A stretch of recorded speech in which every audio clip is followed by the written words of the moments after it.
Hello. Hey. Oh, now I'm having audio problems. That's now? wonderful. Okay. Right away. Right away. Let's just see if you can obviously hear me. I can hear you very well. Because you're laughing at me. I'm laughing. Let's see if this works. I'm laughing with you. You sound great. Hello. On my end. Not a thing. You can't hear me? I can't hear a thing that you're saying. I may not be missing anything. I don't know. You're not missing This is interesting. Okay. Do you want to maybe... I need to see what's going on here. Ladies and gentlemen, I may have to call you back. Everybody who's watching, we're gonna just let's see. Come back. Does this work? Can you hear me now? Is this? Can you hear me now? Works. No. Yeah. No, you can't hear me. No, I'm gonna have to call back into the studio. This is so bizarre. Because I can't hear anything. But you could hear me before because we were... Something just exploded. I'll be right back. We were... Oh my God, I'm being left alone. Hello, ladies and gentlemen. This is your intimate evening with Matthew Arkin. And we're talking about movies. And maybe I'll just tell you about my week. I didn't want to get out of bed today, but I did. I got out of bed because that's, what you're supposed to do when you're a grown-up. I got up, I went for a walk with a friend, had a nice pastrami sandwich. It was pastrami and Swiss with coleslaw on a roll, and it was really good. I've been completely... There he is. He's back. Now I can hear you. I apologize. I had that's okay. Last just spontaneous explosion of sound problems here. Wow. Well, you're going to have to go back when we're done and watch, listen to the pathetic attempt I made to entertain what I very generously call the masses. People watching our show right now. I'm sure you gave them a rundown of the things that you're working on and stuff that's happening. See if we have any comment. I talked about a pastrami sandwich that I had today. Did you? Not a bad sandwich, I'm sure. Brian Jesuit is here, and he says that he just saw me on Criminal Minds. So yeah, it's fitting for today. He saw me on Criminal Minds where I got shot, which is sort of how things feel lately. It is true. So how are you doing? I'm fine. I'm doing good. All these sound issues notwithstanding, I'm fine. Right. I've been at home. Trying to keep myself entertained. Well, I want to talk about something. I want to talk about this. Oh wait, that's not what I want to talk about. Good Lord. You want to talk about a visual that will be scintillating for the podcast listeners. I want to talk about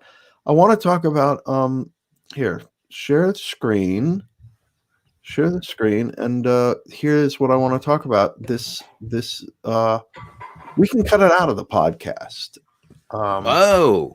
You made this the other night. It doesn't look very appetizing in that picture, I will admit. Look appetizing in that picture, but it's tell us what this is. Well, it's supposed to be something called charcut. I don't know if I'm pronouncing that correctly, but it's an Alsatian. It's this Alsatian dish that Dad made when we were growing up. Yeah, with chicken, onions, sauerkraut, and that was kielbasa, and then you put beer in it. Yeah, and it's fantastic. And you eat it, and you can't stop eating it. It's very good. As opposed to a Dalmatian dish. You don't like to have Dalmatian dishes. The Alsatian dishes are much better. Yeah. Definitely better. Well, you inspired me. I think Mom doesn't know this. She's going to hear about it about 3 seconds after I tell you because there's a delay. Yeah. But I think I'm going to make a sauerbraten this weekend. Wow. Yeah, I think I'm going to do that. How do you do? I don't even know how you do that. Don't you have to have a smokehouse and no sauerbraten? It's a German style pot roast. Okay. And there's sometimes you grind up some ginger snaps actually and put it in with the tomato paste and red wine and some raisins, carrots, onions, bay leaves, Okay. spices. I think I'm going to do that. All right. That sounds pretty good. We Yeah. used to talk about food on this show all the time, and Yeah. we stopped, but I still sometimes want to. Yes. So if we want to, we will. I've been cooking constantly. So what else is there to do during the pandemic? that's about it. And see fine films. Talk to my brother about fine entertainment, fine cinema, like this movie we're going to talk about tonight, which is kicking off our celebration of noir. I think we're going to do 5 movies in a row that are noir, starting yeah. with one. That was the plan, unless we yeah. have feedback from people that just can't take it anymore. But I don't know who wouldn't like five noirs in a row. Come on. Yeah. You can never get enough noir, I don't think. So what are we talking at some point tonight? I want to talk about, and we can lead off with this, or we can talk about it after we talk about this movie for a while. I want to just talk about the elements of noir, like what that means and what we're talking about. See, Mom's right behind us. She can't wait for that sauerbraten. She's ready. I want to have some. I want to come over and have some. Yeah. Why can't I do that? Damn it. Soon will be. I have to get vaccinated. Me too. Because of my sound problems and my being generally disorganized today, I haven't pulled up our film on IMDb. On the IMDb, which is the secret weapon here. I should know all these stats all by heart, but I don't. Okay. Well, I think we should save the elements of noir till after we've talked about this movie, and then we'll round it out with a little discussion of noir in general. Okay, that sounds fine. I'll take your lead on this. You are, well, I don't know. We're both kind of into this stuff. I love. I mean, I'm a noir nut, but you're actually deeper because you also read all the books that noir comes from. I haven't done as much of that. The old ones. I've read more the second generation noir stuff. I've read some of the old ones. Okay, but I think I need to become a more dedicated student of it than I have been. The more I get into it, the more I just adore it. I think it's just my favorite.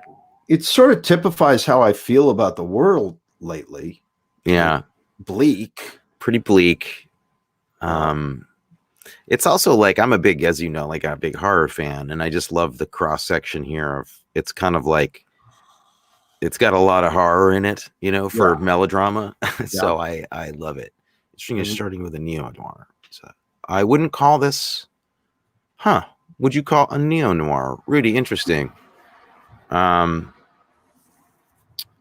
think, I guess noir was a little earlier than this. So yeah, like technically the classic meat of it was all in the 40s and 50s. Yeah. So coming in at 61, that puts it kind of as a neo-noir, I guess. I'm just used to people talking about like neo-noir in terms of content.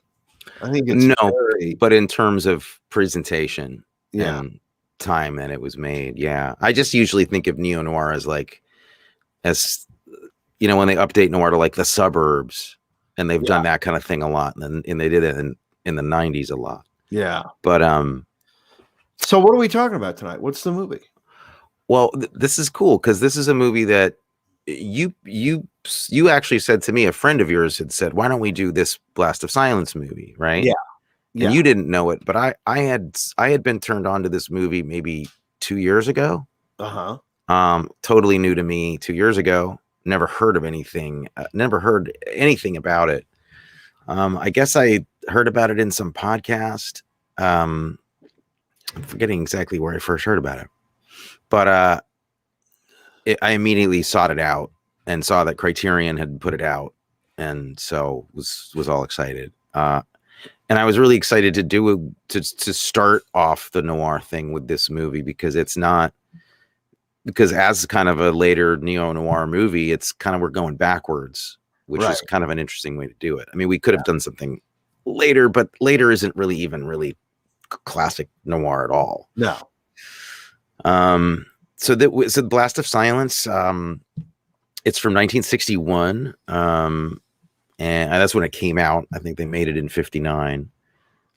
Directed, written, and starring, and probably produced as well, Alan Barron, who went on to do a lot of television, directed a lot of TV. A ton of television.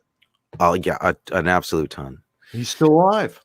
And he's still alive, and I don't know. I don't know that he's still working. But this is like this is kind of like a Cassavetes movie before Cassavetes ever made a movie. Yeah. And it's such an indie. It's such a homemade film in so many ways, but I'm fascinated by it. Did you have a good experience? I did. Do you know the connection between this and Cassavetes, this movie? Well, I know Peter Falk was supposed to play the part. Right. The camera operator on this, who also appears as the bellhop in the hotel, has a couple of lines. Eric Colmar was he's the camera operator on this, and he's the cinematographer, I think, a year or two later on Shadows. Oh, interesting. Wow. Okay. That makes sense. You can see that shares similar DNA. Yeah. I love this movie. Like, all right. Thanks, Rudy. Classic period of noir. Yeah. I'll take his word for it. He knows what he's talking about. Like I said, I'll take his word for it. This is your dad. Okay, Eric so Colmar is watching. And his dad was operator on this film. Operator.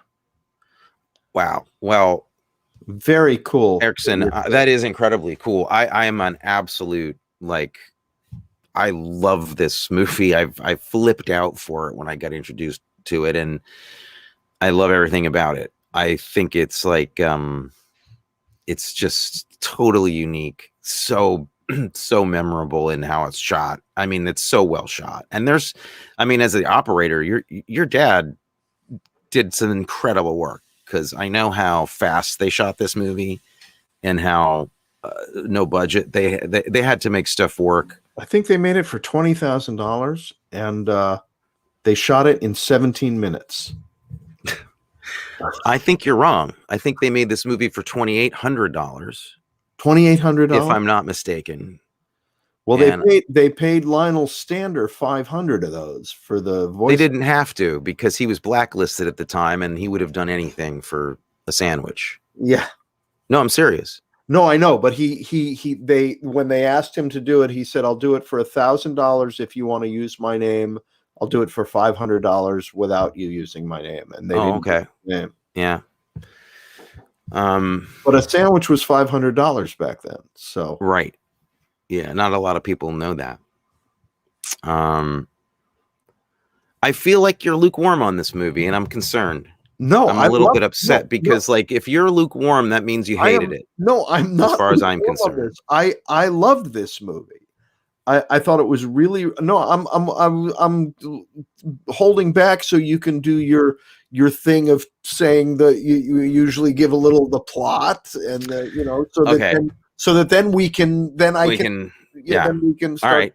So Blast of Silence, 1961, directed by Alan Barron, written and directed and starring Alan Barron.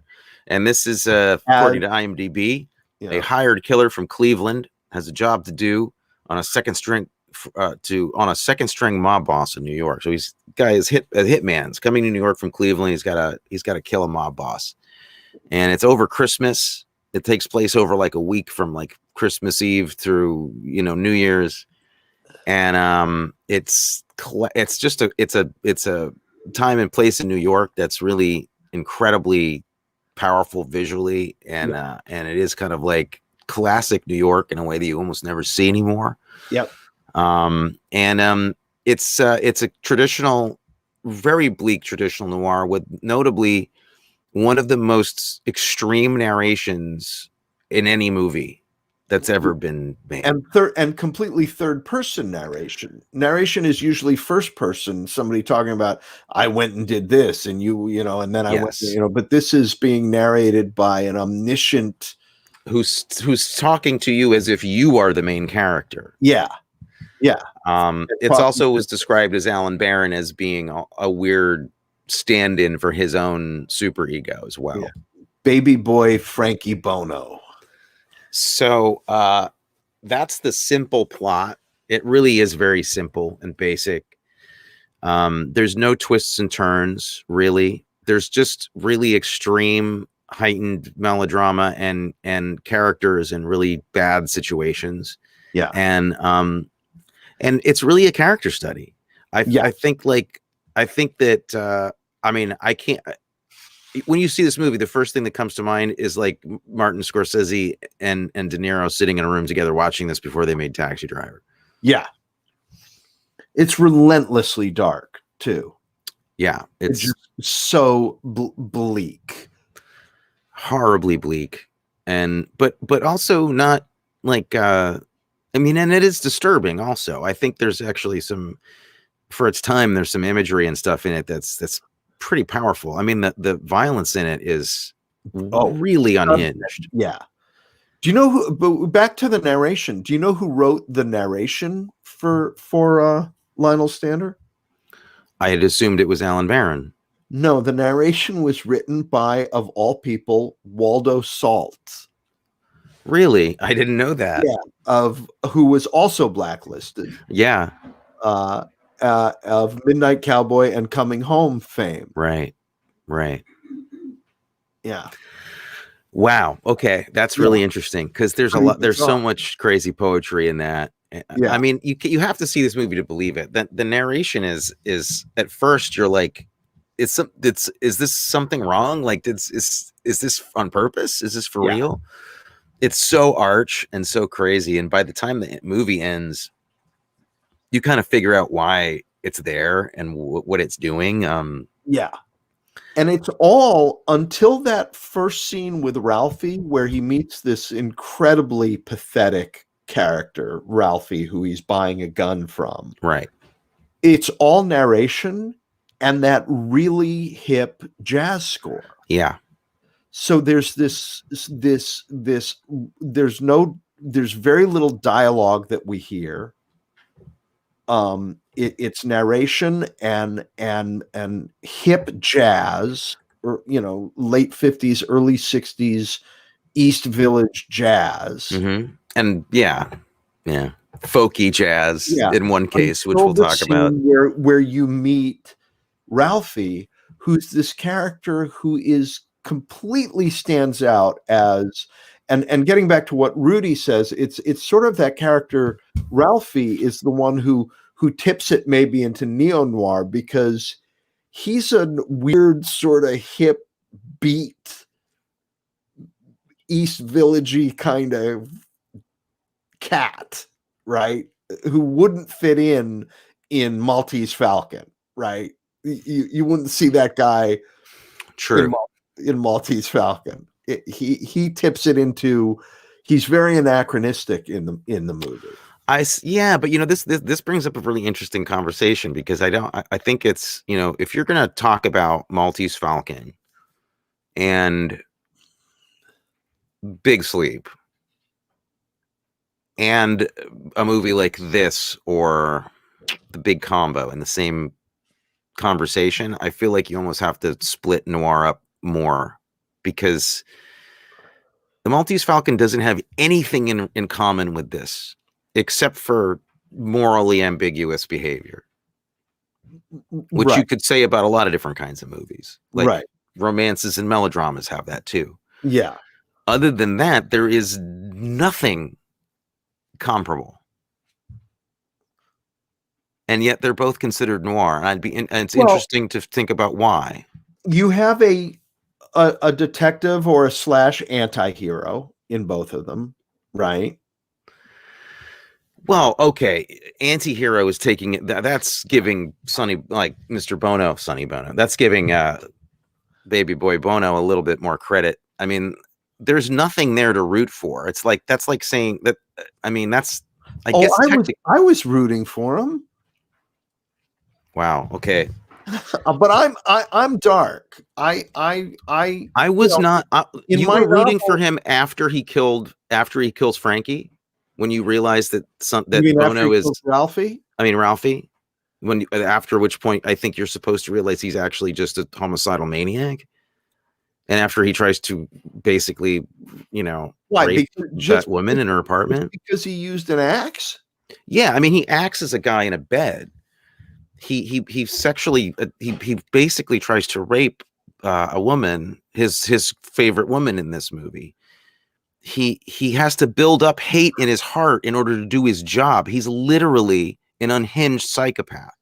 You're trying to talk me out of rooting for the guy. I'm having an intervention with you right now. I told you I'm dark. I think you root for him in the sense that you understand him and have compassion that he was abused, that orphanage, that the characters come from a very difficult upbringing, and he doesn't talk about it, but you infer it and it. And I root for him in the sense that he does on some level realize that his behavior with the woman was wrong, and he is so does Travis Bickle, though. He's at the very least miserable he has an awareness of his darkness, and he's miserable about it and wants to do something about it. He just doesn't know how and has no tools whatsoever. Well, that's an incredibly liberal viewpoint. What can I tell you? I mean, I'm a pretty liberal guy, but that was a pretty liberal thing to say. I'm not excusing his behavior. No, we can disagree completely on this, and I think we have and will. I really don't see. I don't see him as some. I mean, I think Alan Barron probably had a lot of compassion for the guy, but I really think that it's a depiction of someone who is slid past a place that's redeemable. I think. I mean, we can make that case visually if you want to go through the movie later on, but I mean, I just feel like I don't know you anymore, dude. Wood, you like some creepy stuff. Yeah. I think what's interesting about this is that it's like what maybe makes it not noir is that it's like rooting for Hannibal Lecter. Kind of, yeah. I mean, it kind of is. He may have once been a nice person, but that really, I mean, as a child, but at a certain point, Alan Barron shows this character in such compromised positions. It's he shoots him as if he's an animal. He gives him the most ignominious. Is that the right pronunciation for a word? I don't even know what it means. Ignominious. Thank you. Yes. Death of almost any character since the Kurosawa movie. I mean, this guy, he's yeah. Okay, but he's a good guy. You root for him. I don't think he's a good guy. I think he's a horrible guy. That you root for. Like you do. All right, I'm irredeemable. I admit it. I'm just trying to figure out if this is noir, if this is how noir it is. I think this is very, very noir, as neo-noir as it is, as late to the game as it may be. I find this to be almost like, I feel like I want to include it in technical, just like absolute, this is noir as like the final statement on classic noir, because let's be as dark as we can possibly. It's just it's boiled down to its most essential elements, and it's basically like spending an hour and a half with one of the weird fevered henchmen from another noir movie. Right. You know? Yeah. All right. He's likable. I'll give you that. He's likable. I mean, the guy, Alan Barron plays him with a lot of, with a lot of complexity. Yeah. What got me about the performances in this movie, if we want to get into talking about the acting, is I felt like the acting was there was almost an aspect to it where I was going to say, boy, this boy, this is bad acting. At times I felt. And at other times I felt like the background that these people come from is so bleak. And the way he was raised and the way she was raised in the orphanage, and what they, when I was mentioning earlier about tools, that he doesn't have tools, I felt like the in another movie, the flatness and the lack of affect in all of the performances would look like bad acting. And in this movie, it looked to me like these are the tools that these people have to move through the world. Like when you in the real world, when you meet people who come from just bleak backgrounds where they got no social skills, and this is how they behave, and it ended up being just incredibly compelling. Yeah.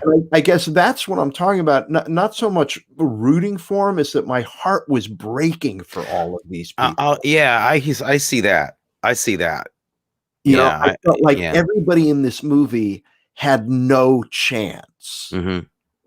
And that shot, and it's funny because you sent me a photograph right before the show started tonight for me to download to show, Yeah. and I didn't have to download it to show it We picked the same one. because I have that photograph as that moment where he is looking out the window of his depressing hotel room, and It turns out that there's an orphanage right connected, like maybe 12 stories below his building, right? Yeah. And he hears these kids and I want to jump down to the shot. and looks out the window and sees them all leaving the courtyard, leaving the playground. And this is the shot that he sees. This is what he's looking at. Yeah. And at first he sees them all playing. It's this whole this schoolyard where they're all playing. Yeah. And then they all get into this orderly line, and they're being Yeah. watched over by the nuns. And he's staring at it. And I think, like, this is where this guy came from. He had no chance. Yeah. Now, we didn't when you say this is where this guy came from, you mean an orphanage? Yeah. Not Nazism. Not that orphanage, Right. but from an orphanage. I thought you were talking about because the children are making a swastika on the street. Did you see that? Okay, go back to the picture, please. Please. Oh, good God. All right, there's a story behind this. Okay. Because I own the movie. I listened to the director's commentary the other day. Oh, good God. Now, this is accidental. He didn't plan this. This is actually how the kids left that playground, because he was stealing this shot. I know he knew what it was when he saw it, but he found that. He stole that shot. Now, I've been studying storyboarding and visuals in film for a long time, and I saw it and I got it. But I'm hyper aware of stuff like that in movies. Right. Apparently that was no one ever mentioned that shot to him until like 1990. Wow. He went to a film festival in Europe, and I think he said it might have been even in Germany, and some young German girl asked him, "Did you set that up, that shot of the swastika?" And he goes, "Are you talking about the shot of the orphanage?" She goes, "Yeah." He goes, "Not in 40 years has anybody ever said that, asked me what that was from." And he goes, "Yeah, you have good eyes, but yeah, it's like crazy. My God." And there's things throughout the movie like that are, I don't know, man. I mean, this is so much better than Stanley Kubrick's first two movies. I'm a Kubrick nut. Kubrick's first movie is not really that watchable, and he was the first person to say that. He hated that movie and tried to bury it. The second thing he did was quite a bit better. Killer's Kiss, it was called, but it's not as good as this one. And this has more Kubrick moves in it than early Kubrick does. I swear this movie blew my mind when I saw that swastika, and I saw the scene when he goes to the party. He goes to town and he meets an old buddy from growing up from and the orphanage, gets invited to this party, a Christmas party, where he meets the girl that he attacks. There's a scene where the guy's like, "Hey, let's try to roll peanuts down the floor again, like we used to do." With our nose. Like, with our nose. Push the peanut nose. Yeah, I beat you the last time. Yeah. Yeah. And so you're like, what the heck is this? What is this? And then they start to play the game, and they cut to another angle, which is this shot.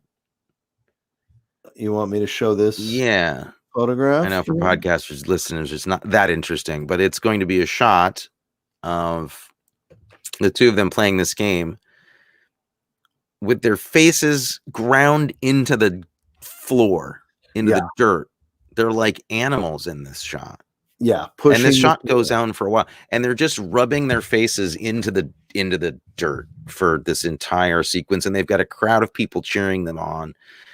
That was really. Never done that. You've never done the nose pushing peanut contest? No, I've done a burlap sack hop, but I haven't done a peanut pushing contest with your nose. Not with my nose in a dirty New York City tenement carpet. No, I haven't done that.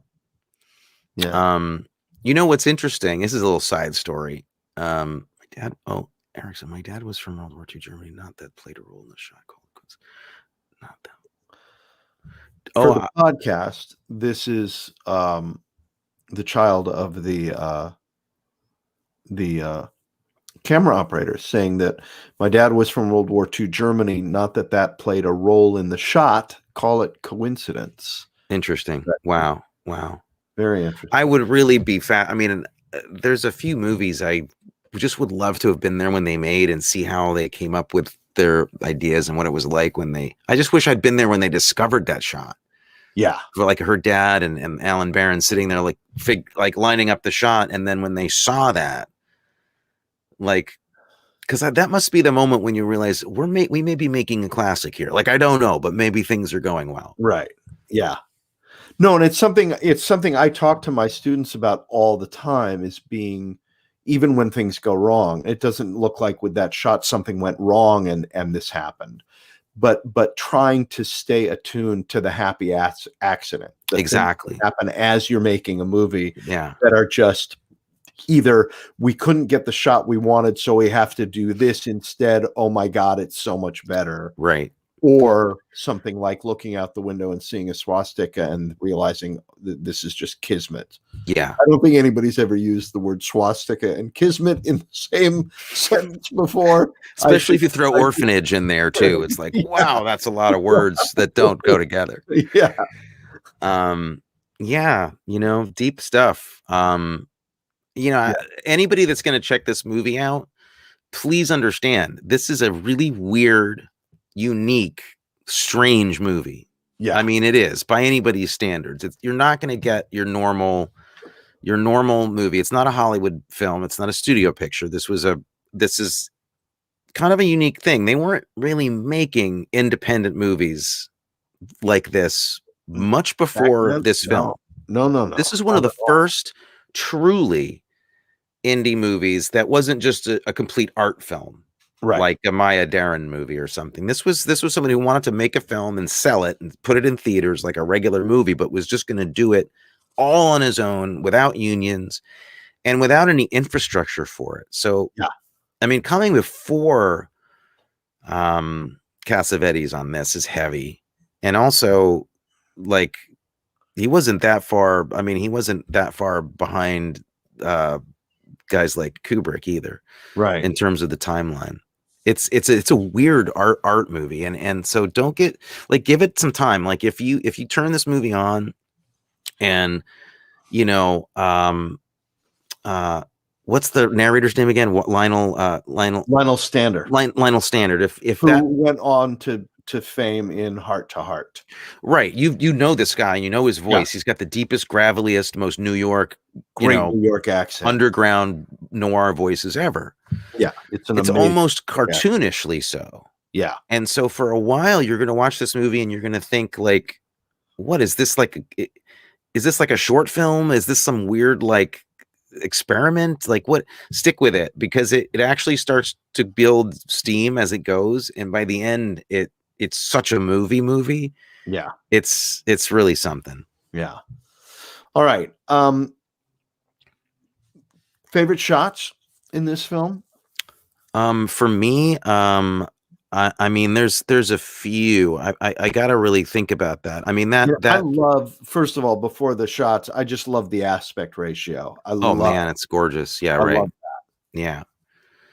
because You see immediately we're in Twilight Zone land. We're Twilight Zone, watching an episode of right? the Twilight Zone or All the classic noirs look like that. yeah, It doesn't lend itself to widescreen really because no, it's you feel boxed in. yeah, compared- you need that narrow kind Yeah, of claustrophobic feeling to it. yeah.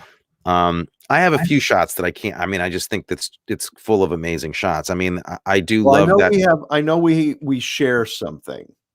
Um, there's something that I believe we both feel. The shot of him walking down the street. Yeah, That's so pretty iconic. this here we go. Right here. Starts there. Goes to there. Yeah. Goes to there. 34th Street. 34th Street, and it just goes on and on that shot. And in the first one, you can't even see him in the first shot. No. Just looks like a shot of the street. Yeah. First. Yeah, it's great. That is amazing. The shot, the shot of the Nazi children was amazing, but that, we've already talked about that. There's a shot that I'm pretty convinced that David Fincher stole for Zodiac. Yeah. Big Ralph, played by Larry Tucker, who's an interesting actor, and he was also famously in Sam Fuller's Shock Corridor. I don't know if you ever saw that. No. He plays a real weird guy who lives in this tenement building. He's kind of disgusting. He's just got filth everywhere. His apartment's a mess, and he keeps rodents like rats and squirrels and stuff in cages in his apartment. Feeds them. And he touches Frankie constantly.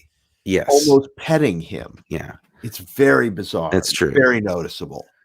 And to the point where that's actually that. I mean, it's kind of homoerotic, and that you start to feel is kind of why one of the reasons that Frank Bono kills him. Yeah. There's something about him that he just can't, that he can't stand, and you start to feel like that might be something to do with it. Anyway, there's this, when he comes back into his apartment before he kills the guy, there's this silhouetted shot of these rats in these cages that are just kind of hanging there.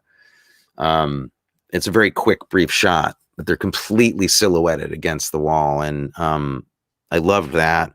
I love the peanut shot with them with their faces in the dirt. How about you? Do you have any other favorite shots? There's a shot on the ferry, and I love it because of the way it goes with the narration. He's looking off the back of the ferry, and there's a whole bunch of seagulls, behind the Staten Island ferry where he's supposed to meet the guy who gives him the job. And a whole flock of seagulls following the ferry, and then one seagull all alone, way above the rest of the other seagulls, at a point when the narration says it's after the meeting and the guy goes away. The guy gives him the assignment and then goes away. And the narration says, "On your own again, nothing to worry about." And there's this one seagull flying all by himself while the other seagulls are very low down over the water picking at scraps. Yeah. And I thought that was really, really telling. And I also love the moment. I guess this isn't so much a shot as a scene where it's after the orphanage and the nun. It's after the killing, and he's walking down the street and he passes a nun and he gives her a coin. Mm-hmm. Great. And it's really, really profound. There are amazing shots of just him walking through the city. Just tracking shots that go on for blocks that are really, really incredible. Through the East Village, past places that I remember when I was a kid. Yeah. Because this was shot in 60, and I was living there and walking those streets 7-8 years later. Yeah. I remember the Village Gate. It's for New Yorkers, this movie is a really special thing. Yeah. Great Greenwich Village locations. The Village Gate, and the posters outside the Village Gate with the Harry Belafonte singers, and comedian Murray Roman is on the poster outside the Village Gate, and these were real. Yeah. These are not art. There's nothing. That's what you get when you shoot without permits and you got no money. You get amazing stuff. These were the people who were performing there. The comedian Murray Roman had an album several years later called "You Can't Beat People Up and Have Them Say I Love You." Is one of his big albums. This stand-up comedian who is very bizarre. He walks by the Village Barn, which was a country music venue. And then the hotel he's staying at, the Valencia Hotel, which is on St. Mark's Place. Do you know who lived there in the 70s? The Boston Strangler? No, I don't know. William S. Burroughs. Oh, of course. Lived there in the 70s in that hotel. It's just crazy little connections. There's so much about it. I want to see it again. Like I kind of want to see it every day now. It's what's also interesting is how where it actually kind of gets interesting is when you think like, wow, maybe the noir thing is really just a kind of a fake out, but it's not actually a noir movie at all. It's really a French New Wave movie, and it's really like it's more French New Wave than it is actual noir. I mean, if the movie Breathless, well, Alan Barron apparently never saw Breathless. You're talking about the one with Laurie Singer and get in the game, Matthew. Wait, there was another one. Let's talk about other things. Aidan Quinn and Laurie Singer, right? I think that was the remake. Yeah, I think so. You just decided we're not members of the same family anymore. I won't even continue this conversation. Well, we hope you enjoyed the show tonight, everybody. I hope you enjoyed this show. The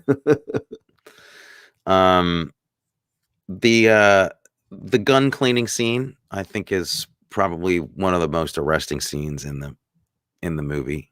Yeah. Incredible detail when he's putting that gun together with the silencer, the earliest silencer I've seen in a movie. I didn't know they made silencers for like 38 specials. Like, I didn't know that. They don't actually, because a silencer won't really work on a revolver.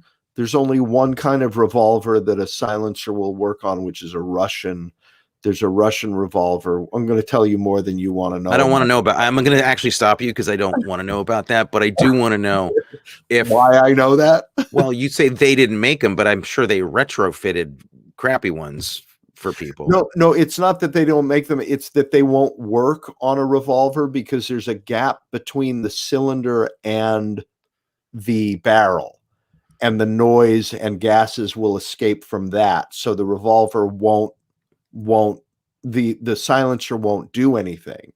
Oh, okay. That's interesting. So that's a completely ridiculous part of the movie then. And they also, they're as detailed as that scene is, there's a mistake in it in that he takes the powder out of the shell to test fire the revolver. and he pulls the trigger and it makes a click. But shells also have a primer in them that ignites the powder, and that would make a bang, like a very loud cap gun. Mhm. It wouldn't go click on a. All right. So it's a bad movie. No, It's about a lovely man who we root for. no, it's my job as we're discussing the movie to discuss To talk about guns, you know, because you're that kind of guy. Oh, you have any lines of dialogue you like? Yes. You don't have to know a man to live with him, but you have to know a man like a brother to kill him. That's a good one.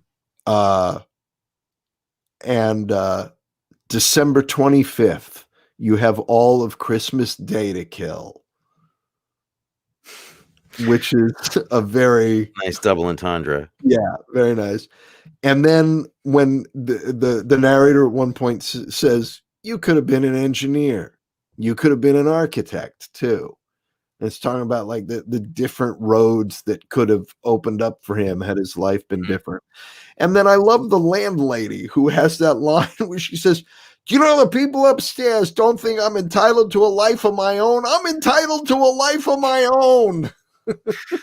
She was great from like 20 years before this movie, a character actor. I think later she appeared in The Producers saying, dirty, stinking, filthy boys. It was almost like that same character.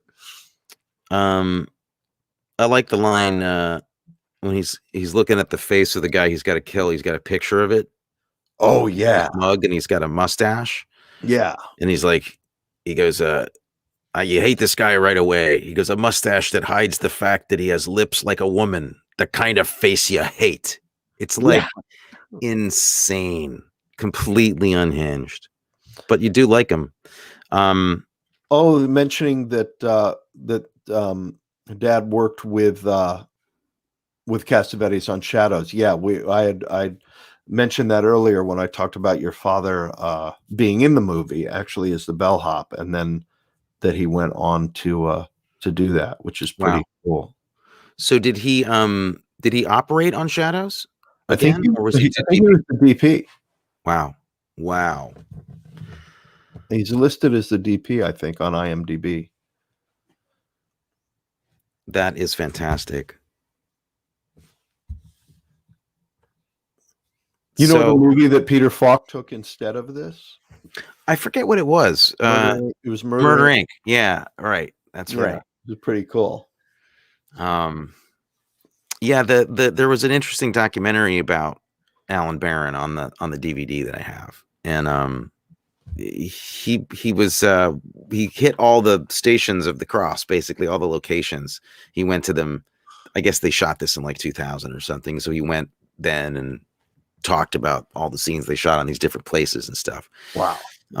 It's really worth checking out.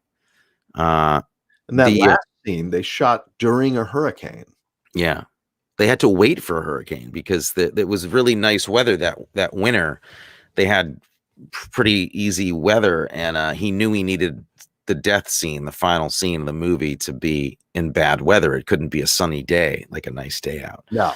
So they had to wait for like 10 days. And the first crappy day they had, they ran out there, and they couldn't even get everybody because it was such short notice. So Alan Barron had to actually play one of the other thugs who's chasing him. Oh, really? Yeah. That's crazy. Yeah. I mean, they had no money on this film. I'm sure the crew was like 5 people, you know? It's really something. I'd like to also mention Molly McCarthy, who plays the woman in the film. She's really the only woman in the movie, other than that woman in the apartment downstairs. And I met her the night that I met Amelia, my wife. Really? Yeah. It was after a play, and Amelia was with some people, including Molly McCarthy, who she knew, who'd come to see the play. And at that point, Molly was a manager and was managing actors. And Ah, when I met her, she was like, classic New York manager, chain smoking, and just like, hey, Alan, how are you? interesting. But when I watched the movie with Amelia, it's like her jaw fell on the floor because she was like, I know who this girl is. Who's this girl? It's like That's crazy. she knew her. She's Whatever. very interesting in the movie. She's really good. Yeah, she's really good. Has a Really good. unique quality, and she did some other stuff. This wasn't even her first movie. She did a lot of some TV before this, and she was in Liar's Moon. She's in The Flamingo Kid too. Yeah. Which makes sense. You want to see two other great photographs that I love? Yes. A couple of moments that I loved visually were right here. Let's pull this up. When he comes in, when he's in the apartment waiting for the guy to kill him. Amazing. And his shadow backs up. Yeah. So and good. Shadow backs up as the guy comes in. That murder is terrifying. The murder is terrifying. And I also, for some reason, love this photograph. The character who he buys the gun from. The guy with the pipe is just definitely a relative of ours from somewhere. That just cracked me up. That is great. And then Frankie walking by the village gate with the Belafonte folk singers and Marie Roman. It's nuts. There's a little video that I pulled, speaking of the village gate. Of something else that's really... So, okay, there's two things now in this movie that are maybe not great. And that is the scene that I liked where he cleans a gun that clearly couldn't have existed. No, so now I'm upset about that now. The scene. I just had I'm actually makes me... I'm upset. And now I'm angry. I ruined your day. No, you did ruin. I don't blame you. You didn't like the song, which I loved, which was one of my favorite scenes in the movie, was this song and the bongos. You're just not telling the truth right now. You didn't love this song. You were laughing your ass off. This is one of the funniest things I've seen all week. Dean Sheldon is spectacular in this movie. The bongo-rific sounds of Dean Sheldon. Two songs, Dressed in Black All the Time and Torrid Town. Let's take a look. Let's take a listen. Here we go. The song stylings of Dean Sheldon.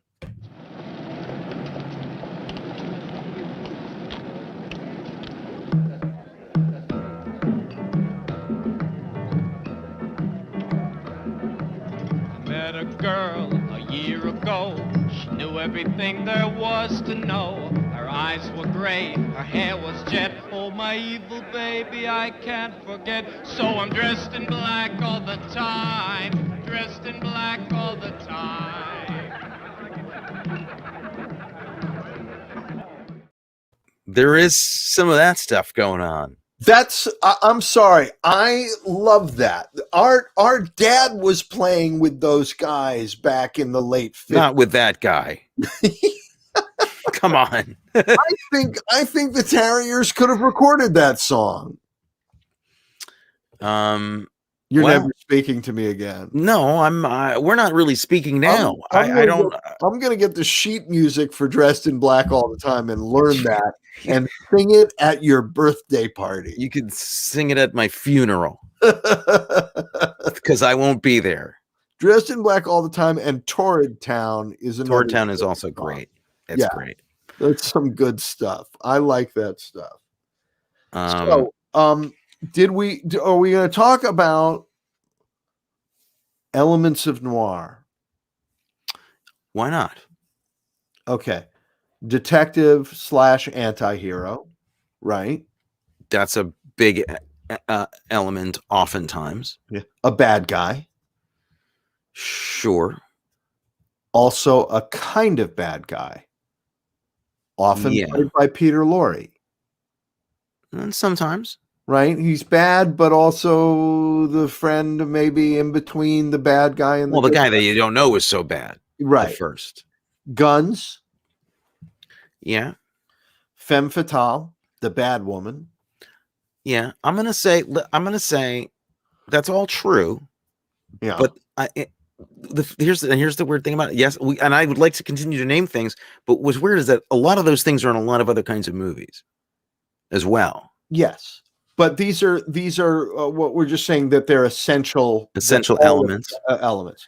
I'll say Bad this: woman and bad the choice. Sorry, bad woman, good woman, innocent woman. Yes. Hopelessness. Okay. Cigarettes and or booze. Always. Probably both. A mission or quest. Urban location, darkness. Can we say mission or quest? Could we replace that with job or gig or? Yeah, sure. Because mission or quest seems a little positive for. All right. No, let's be. A deed that has to be done. Yeah. Okay. Yeah. And then there are filmic elements too, right? Filmic. I learned that word when I was at Wesleyan because they don't use that anymore. There were lots of people who studied film there and talked about things that were filmic. Can I before you go to filmic ref, can I add a couple? Yeah, please. Let's I add think to the list. Something that's in every noir movie is bad choices. Bad choices. Yep. Compulsions and obsessions. And like in Maltese Falcon. Sure. And oftentimes dark urban setting. Yes. Most of the time. But there's a subset where there's like, noir that takes place in the desert. There's kind of desert noir. There's suburban noir. But most of the time it's in a city. Yeah. You have morally ambiguous or morally ambivalent main characters, oftentimes. Wouldn't you say? Yes. Like me. Clearly, with your taste in men. My taste. My taste in men? Well, you say you like this guy. You're rooting for this guy in this movie. My taste in men. Okay, so filmic noir, contrast, high contrast for high sure. Contrast, focus, like depth, a lot of depth of field stuff going on.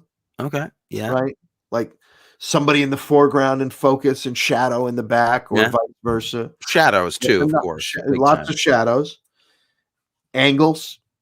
Weird angles. A lot of Dutch angles. A lot of low angles. Angles. Yeah. A lot of low angle work. Low and Dutch angles. And music plays a big part, right? Current popular music. Like club music. Yeah. Yeah. Like live music of some kind, because there's usually a singer or a nightclub involved. True. Yeah. Yeah. Another thing that's in almost all of these movies, it's not in this one, but the office behind the club. The office behind the club. Oftentimes with a window with like a one-way deal looking out over the club. Yeah. The past coming back to get you is another one. A lot of these things are also in Dead Men Don't Wear Plaid, which is a noir movie. Yes. The past coming back to get you. I hate it when that happens. Once a day. I would also say paranoia. Paranoia. Almost all of them. Big Destroyer. Yeah, definitely. All right. I'm excited about this noir.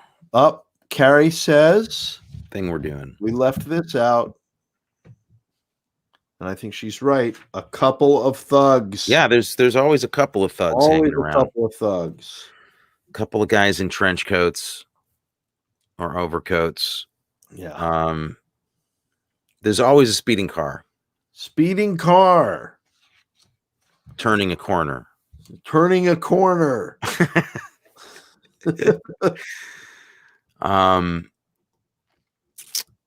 And there's usually a very sweaty man. Sweaty man. Yeah. There's almost always a very sweaty man. Sometimes that is a large man, but not always. The Sidney Greenstreet. Sidney Greenstreet, very sweaty. And Peter Lorre sweat as well. Ralphie was sweaty and large, filled both slots. Mm-hmm. Yeah. All right. So we're going to do 4 more noir movies. We're going to do Farewell, My Lovely. We're going to do Kiss Me Deadly, Woman on the Run, and The Hitchhiker. That's the plan. What are we going to do? Which one are we going to do next week? And Kiss Me Deadly there's no comma in that, because I put a comma in, and Kiss Me Deadly is a whole different movie. That's the musical version. Yeah. Hey, Deadly, kiss me. Well, I don't know much about that one. That's from the 70s, so that's super like outside the actual noir parameters. It's a movie. It's a detective movie, a noir movie, but isn't it? Farewell, My Lovely. Yeah, because there were multiple versions, but Farewell, My Lovely from the 70s, right? The one I'm thinking of is the Robert Mitchum one. I believe it's 75. All right. Well, let's give it a look. I haven't seen it. You want to do that next week? Farewell, My Lovely. Okay. And then after that, it'll be straight noir. Straight noir. Yeah. No messing around. All right. We'll do these two films are maybe on the fringe of actual noir. And then Kiss Me Deadly, Woman on the Run, and The Hitchhiker are diving right in. Pretty much right into the heart of it, but they're not movies or do we want to do those first and then wrap it up with Farewell, My Lovely, and talk about how it doesn't fit? Maybe that's a better idea. All right. So which one should we go to? The Hitchhiker, which is one of the very early ones? Let's do The Hitchhiker. All right. Let's do The Hitchhiker. Yeah, definitely. And anybody's out there listening and interested in following along, this is a great one to do that with. I just personally want to tell everybody who doesn't know about Ida Lupino about Ida Lupino. She is amazing. She was a great actor, but also one of the first real notable female directors in Hollywood, who was like sick of getting bossed around as an actor and was like, I'm gonna make my own stuff. She made this film and some others, but this is one of my favorite noir movies. All right. So next week, The Hitchhiker. Not the Rutger Hauer one, which is The Hitcher. That's called The Hitcher. It's different. This is The Hitchhiker, and it's actually hyphenated, which surprised me. They were into grammar in the 50s. Yeah. I don't know why. Yeah. Okay. Anything we need to wrap up before we say goodnight? No, I don't think so. I'm gonna try to track down some Dean Sheldon tapes for you. I know that much. That's what you're getting for your birthday. That's what I want. My birthday's coming up, and I want all the collected work. The collective gigs of Dean Sheldon. Collected gig of Dean Sheldon. Do you what's going on with Rated P for Paranormal? Any notable episodes we should be on the lookout for? Thank you for asking. Rated P for Paranormal is another podcast that I do, and the last episode that we did with Maddie Blake. The last episode we did was quite good, actually pretty intense, because we Mothman was a great episode. Recently we did the Exorcism of Emily Rose was our last episode. Ew. And I had very strong feelings about that movie. So if you want to hear me get upset, that's a good one to listen to. Have you done the Autopsy of Jane Doe? No, but that's a good movie. I want to see that movie. I started watching that movie. during the pandemic, alone in my apartment. Uh-huh. And I got partway through it and then had to stop watching it because I started, and I like scary stuff and deal with it just fine. And I had to turn that movie off. It's a spooky movie. That's I started losing my pieces. Parts of me just started flying off. It's really good. Yeah, I like that one. And well acted too. Yeah, rare B horror movie that's really well acted. Just really very disturbing. Well, we'll do a horror movie run also. We'll do this noir run, and then at some point we'll do a horror movie run too. Okay. All right. Cool. Really try to gross each other out. Yeah. All right. Good. Yeah. We can watch Silent Partner. Oh, yes. Oh, I love Silent Partner. Yeah. I would love to see that again. Okay. Anything, by the way, speaking of my other podcast, any podcasts of yours or are you interviewing somebody this week? I know that is all on hold for a little while until we are all caught up with dropping all of our past episodes. Oh, okay. Then I will probably start that up. I got a little job today. Did you? Yeah. Mom's paying you to do take the snow off the driveway. Dishes now. Yeah. Because I said I'm not doing another dish unless I get paid. No, I'm actually going to be working with Pop on something.